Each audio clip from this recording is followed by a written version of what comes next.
Oiê, meu nome é Gabriela Mazei e hoje.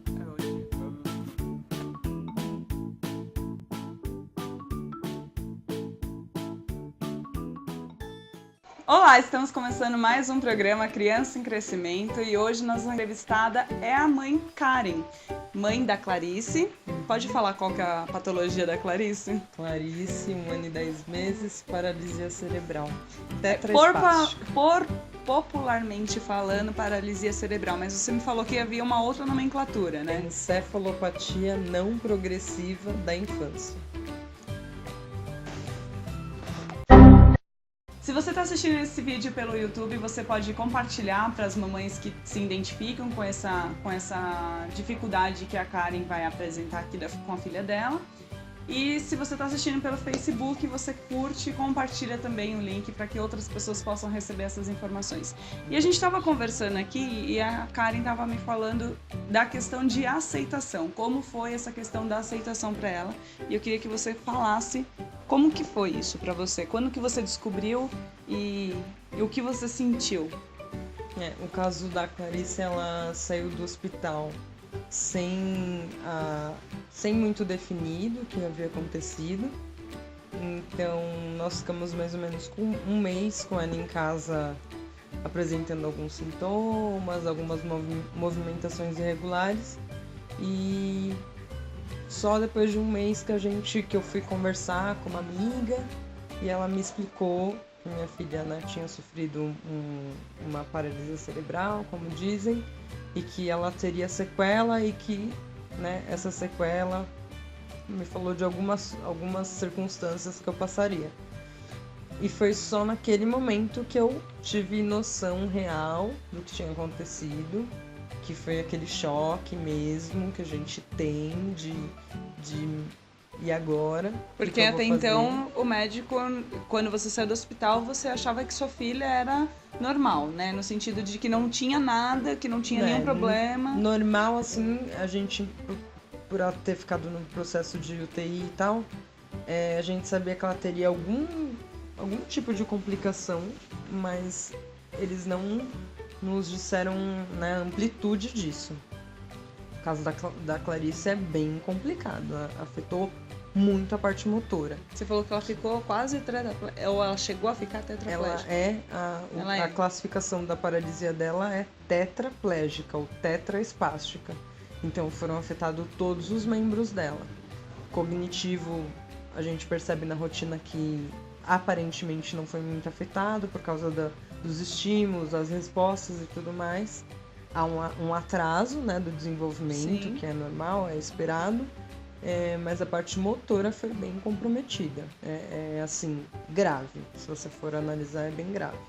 Enfim, aí quando eu tive essa conversa com uma amiga, que ela me falou da situação, que eu respirei fundo, aí eu falei assim, tá, então eu vou atrás de informação, vou ver como funciona.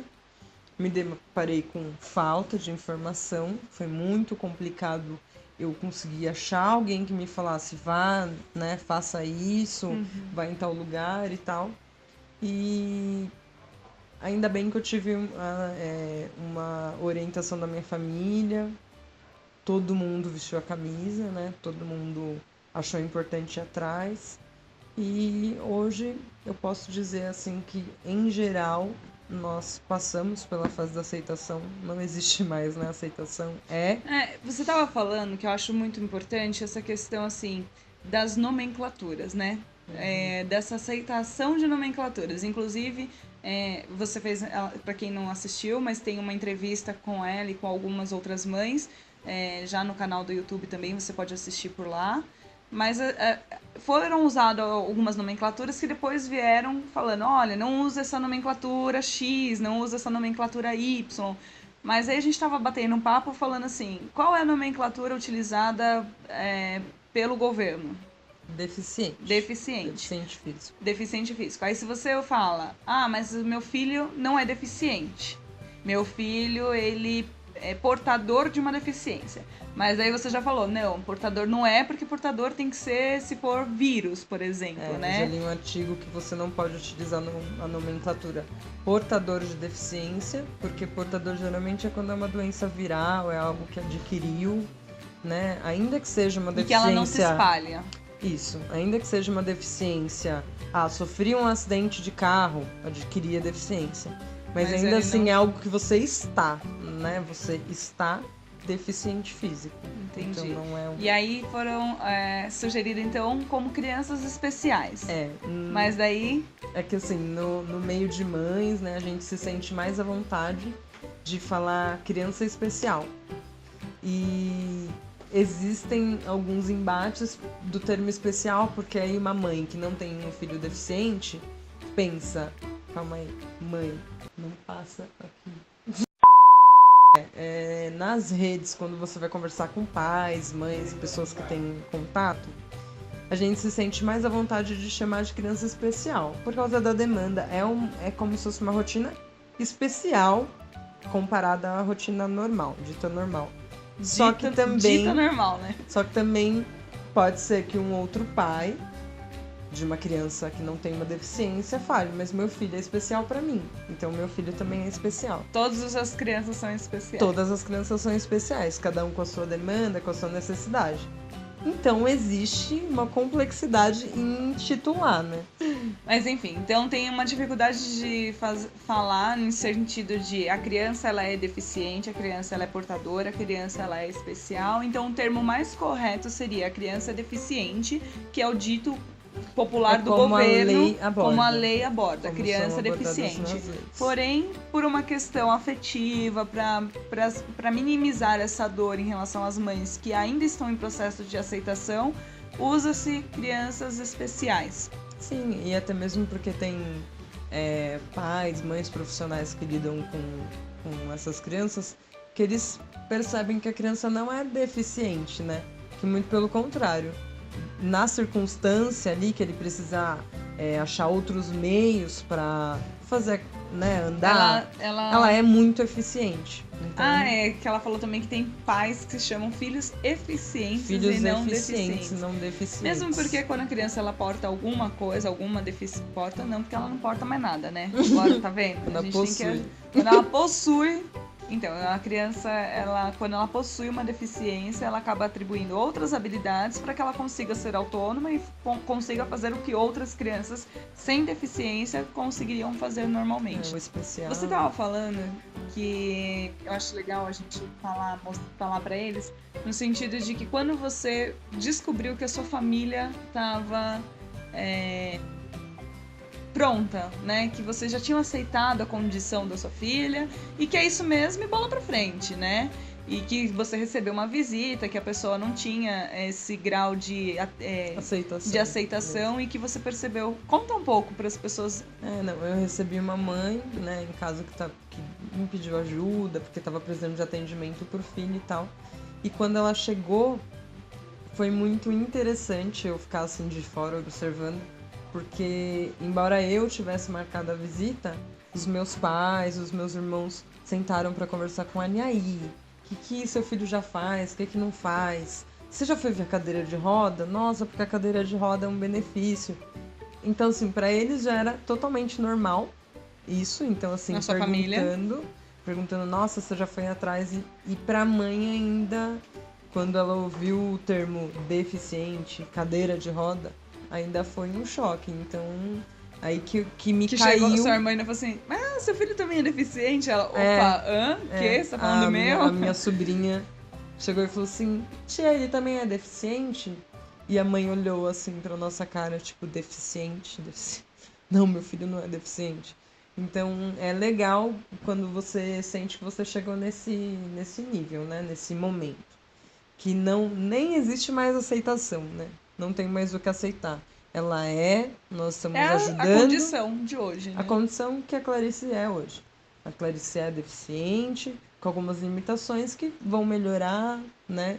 E que ela vai criar outras possibilidades para que ela consiga se socializar como qualquer outra criança que possui ou não essa deficiência. Exatamente. Né? Karen, falando um pouco de rotina... O que você falaria para as mães que têm as crianças que possuem a paralisia cerebral no sentido de como se organizar, o que fazer, qual seria a dica que você passaria? Em relação a ter um filho com paralisia cerebral, existem coisas que são importantes, que se eu pudesse dar dicas, assim, primeira questão, fisioterapia, né? A criança precisa ser alongada, precisa sair do risco de atrofiação, então é importante você procurar um profissional para orientar procurar um profissional para te orientar como manipular aquela criança para que não ocorram mais lesões, isso é importante. A Clarice hoje, ela tem os momentos na rotina dela, então fica um pouco no chão, um pouco na cadeira de roda, um pouco no colo, brincando, fazendo algumas atividades, né, que alguém tem que conduzir ela. Então, assim, a nossa rotina em si hoje, Karen e Clarice, está começando a se organizar. Não é impossível, é difícil, mas não é impossível, né? Então a gente tô começando a ir para o momento de pensar em voltar a exercer alguma atividade. É difícil, não é fácil. Hoje a Clarice passa com quais profissionais? Ela faz fisioterapia, hidroterapia, ecoterapia, para quem não sabe, com cavalo, e tem os acompanhamentos, né, médicos que ela possui, que é neurologista, gastro, nutricionista. Fono ela passa? Fono ainda não, mas ela tá precisaria. Aguardando, precisa urgentemente, que é uma questão para quem tem paralisia, é importante ir atrás. A questão da alimentação, nutricionista e fono, muito ligado um ao outro. Psicomotricidade? Psicomotricidade interessante, assim, estou descobrindo benefícios, né, que é interessante ir atrás mesmo, porque assim, quando a gente tem um filho deficiente, é cada dia um aprendizado, cada dia vai aparecer alguma informação para você ir atrás e tem que ir, né? Se você quer o benefício do seu filho, você vai, é caro, vou achar meios, né? Que qualquer pai e mãe faz isso, né? Mas quando você tem um filho deficiente, você tem que, de fato, pro benefício do filho, ir atrás. Então, em relação à rotina, é você ver mesmo quais são as suas condições. Se você precisa de ajuda, vá atrás de ajuda. Se é financeira, se é de apoio familiar, se é de profissional. Não tô conseguindo, procure alguém para ajudar. Porque para eles faz muita diferença, né? E qual é a sua relação com a sua filha no brincar? Porque é muito importante isso, gente. Eu falo isso como psicomotricista, educadora que eu sou. É muito importante para qualquer criança esse vínculo de afetividade, de afetividade com a família e inclusive no brincar, porque no brincar ele acaba desenvolvendo várias coisas, inclusive a questão visomotora, a questão de afetividade, de confiança, enfim, autoestima, tudo, né? E qual que é a sua relação do brincar com a sua filha? Clarice, dentro da rotina dela, tem um momento, que é o momento que ela tá no chão, é o momento que ela tá no meu colo, que a gente brinca. E isso é com brinquedo, isso é a fala, estimulando ela a falar, né, que há um atraso da fala. Existe o momento da leitura, que eu considero tudo isso, né, ela vira a página. Ela vira a página, ela olha um lado e o outro como se estivesse lendo mesmo a história. Então tudo isso eu considero brincar. O momento de cantar, né? Pais cantores é o dia inteiro cantando pra ela. Go Jamie, it's your birthday, go Jamie. O brincar é muito importante, faz parte do estímulo, da né, interação, qualquer criança, né? Mas para eles é um momento que você tá ensinando sem a pressão como faz, então é muito legal.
Tem um programa que a gente lançou todas as terças ou quartas-feiras, que é o Ser Criança na Infância. E é com a psicometricista Fátima Gonçalves que você pode fazer um acompanhamento do que seu filho é capaz de fazer atualmente com a idade que ele faz e o que ele não é. E se você perceber que está tendo alguma divergência ou de informação, alguma coisa, pergunta. É melhor você perguntar e tirar essa dúvida e verificar se seu filho tem alguma coisa do que ficar com aquela pulguinha atrás da orelha e quando você vai ver já é tarde demais, ou você podia ter amenizado uma coisa que poderia ter sido diagnosticada com antecedência, né? Tem um trabalho maior por uma Inclusive questão... ela que falou, né, dessa questão de um mês, ela só descobriu depois de um mês. Talvez se os profissionais tivessem já orientado ela antes, ela estaria com outra cabeça para ajudar, né? Enfim. Então a gente sabe que ainda há uma defasagem de informações, de capacidade de profissionais na área da saúde. A gente não pode condenar todos, obviamente, né? Porque existem ótimos, excelentes profissionais, mas tem uma defasagem. Isso em qualquer, na verdade, rede, em qualquer trabalho, existe essa defasagem e a gente está aqui mais um pouquinho para contribuir o que está faltando. Legal. Certo? Ótimo. Obrigada, cara. Eu adorei a nossa entrevista.